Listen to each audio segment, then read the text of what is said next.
Hello everybody, back here again for another vlog a day. Today is Sunday the 23rd, and today was a lovely, beautiful day to be alive. Got up this morning for a decent time frame, got up and around, jumped in the hot tub for a little bit, got my hard-boiled egg and my banana and my liter of water, breakfast of champions I guess. So it's out there, chilled out, had myself a beautiful morning, nice and chilly, worked out wonderful, soaked in there for a while. Got back in, wife is still in bed, but I was trying to be quiet. She woke up. I think I woke her up in the process, which I hate doing, but I was like, it's been long enough. I gotta come back in and do something. So I had to get the dog fed. So I got the dog fed, got that all taken care of. Everything's good to go there. Chilled out for the day. Not really anything planned today, but nothing really major going on. So we've kind of hung around, got a few things done. Wife decided she's gonna head off to the store. So she went and got her grocery shopping done. She talked about going up to like Costco, whatever, which the thought of going up on a Sunday already is stressful. You know, that's awful. And not as bad as like race weekend, but it can still be pretty bad. So I told her, I said, if you want to go, I will happily take you. But if you would rather go on your own, I'm happily to stay here with the dog. Or also 100% happy, just give me a list and I'll go take it up, you know, Tuesday, whatever. She got anything when it's nowhere near as busy. So make life a whole lot easier for us all. So. And she's like, yeah, I just knew you talked about trying to go last time. I'm like, yeah, I think that was more because I was bored than it was I needed anything. I was not that big a deal. So it's like, okay, makes sense. So she went ahead and got her list together for what was going to have this week for groceries. And she headed off to the grocery store. I just hung around with the dog, chilled out with him, tried to keep him as entertained as I could. Got a new client, reach out for a stay coming up like 3 months from now. It's like a long ways out, but they want to do a meet and greet right away. But they have, there's a lot of red flags in this description, which often I don't describe that too much on here. But unneutered old male, like 4-year-old golden retriever, it's unneutered, which already gives me concern because there's a lot of times it means there are going to be problems. Oh, my dog never does this. Yeah, in your home with your smells, you're now taking your dog to a whole new environment with a million new smells. It's going to be a different thing. So kind of have that ish situation going. But second thing is, first comment they make, the ask there is, how many other dogs do you watch at a time? And I'm like, oh, that tells me your dog's aggressive, your dog has problems, but you don't want to admit it. You always blame other dogs for it. So I was like, I'll take the meet and greet, see how it goes, and go from there. So I went through, I didn't talk to my wife about it. I'm like, hey, these are what I'm seeing, this is what we have. Almost guarantee, I've been doing this for 15 plus years. I can kind of pre-qualify a little bit. I feel like a dickhead. Back in the day when I used to sell stuff, I was a professional car salesman, worked in a car dealership. And the rest of my life, I was independently employed, selling everything from myself to candy bars to, $5,000 parrots. Everything is about sales. Everything's about pre-qualification. I think one of the reasons I did so well in all those is I treated every single person like they were a buyer until they proved me wrong.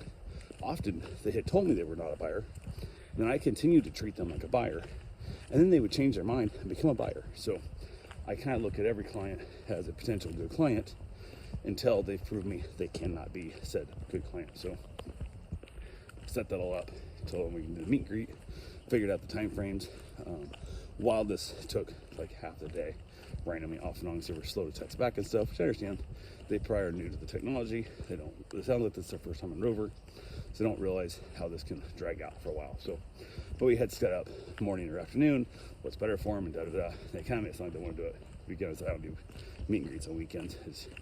I have, like, especially like right then, it's like, hey, we can come over right now. We live 30 minutes away. And I'm like, cool, we can do that. But anytime I set one up on a Wednesday for Saturday, Sunday meet and greet, something else always comes up Saturday, Sunday. I don't find out about that something else until half an hour past our scheduled meet and greet time. And now, because you blew me off, I'm much more likely to not ever watch your dog anyway. So it's a double whammy in that process.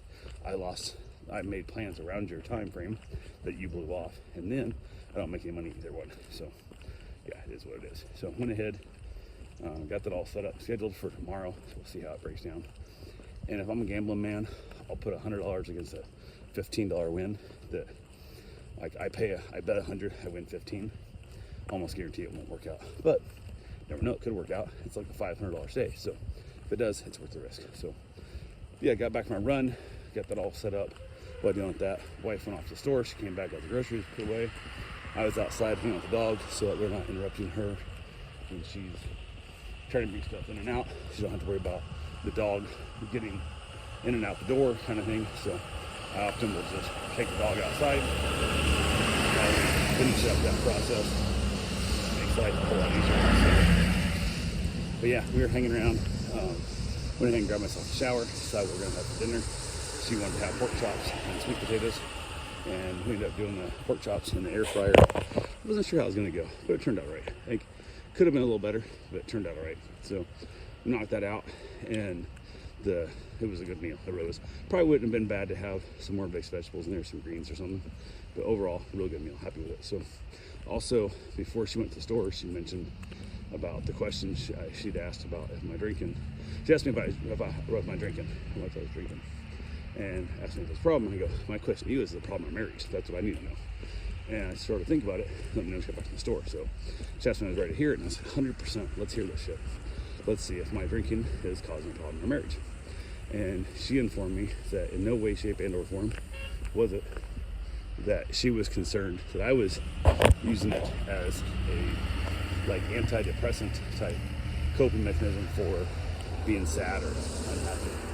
And I said, no, I'm using it as a replacement for opiates because my body hurts a lot, and weed doesn't affect me the way it should. It does not take away my pain, does not make things happy. So yeah, so now I'm in this world of I have to do something. I'm really terrified of opiates. I'm terrified. My family has a massive addiction problem so far back on so many different levels, being alcoholics and drug addicts and just all that, and the oxycodones and hydrocodones and shit don't do that great for me anyway. They do work, but they don't do great. So it takes a lot to really get rid of the pain, which is going to destroy my liver and kidneys, which is not what we want. And then on top of that, it's like I can't just run to the doctor. I could. I got enough problems. I could go get them, but I have leftover from my surgeries, so I don't have that many. So I use them when it's absolutely necessary. And my big fear is that I'll get addicted to opiates, and I'm terrified of that. So I can quit drinking at any moment. I don't know if I got addicted to opiates, if I could quit that as easily, so yeah. She said the drinking doesn't bother her one bit, and reassured me that at any point, if it does get to that type of situation where she is concerned about it, she 100% will let me know, and we can check it back in often. So I think I'm going to set a reminder on my phone, which just now making this video made me think of it. I'm going to set a reminder on my phone every month to ask her if my drinking seems to be something I need to look at, because I know how scary it is to have a father as a drunk, because I grew up with an alcoholic father who was sober 3 times, I believe, in my life, where I would actually say I saw that man sober. Not less drunk, that's a big difference, but truly sober, I think 3 times in my lifetime I saw that man sober. And that was within 1 year. He was trying to quit drinking, trying to prove the family wrong that family had at that time. We're saying his drinking was a big problem, which sorry, it fucking was. So he quit drinking, became moody as shit, became an asshole, and then treated everybody like shit because he was like, see, we're still fighting, we're still having problems, and I don't have a drink all week, and blah, blah, blah, blah. I'm like, yeah, because you're fucking withdrawing, and you're an asshole right now. Like, you're picking fights to prove this fact. I just held on to this shit. But anyway, clearly illogical, but he was obsessed with alcohol.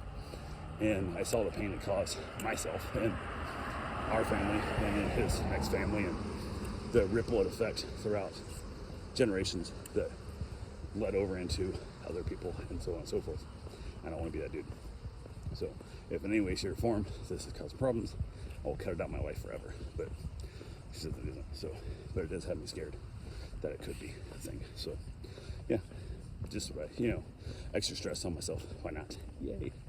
But yeah, we got done with that, had dinner. Dinner was great. Headed back outside with the dog, chilled out with him for a while, and reached out to my clients that do daycare on Mondays often, and reached out to them. They said he won't be here tomorrow, which really sucks because I was really looking forward to him being here to play with Cosmo, because Cosmo needs me to play with a lot.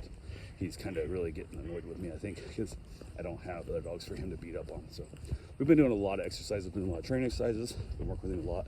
I'm keeping him good, but he's not great. He could be great if he had somebody to run around and beat up. So, but yeah, that's pretty much it. Headed back in after that, after my cigar, grabbed myself a nice little snack, and wrapped it up and called it a night. So that's all I got for right now. We'll talk to you guys tomorrow.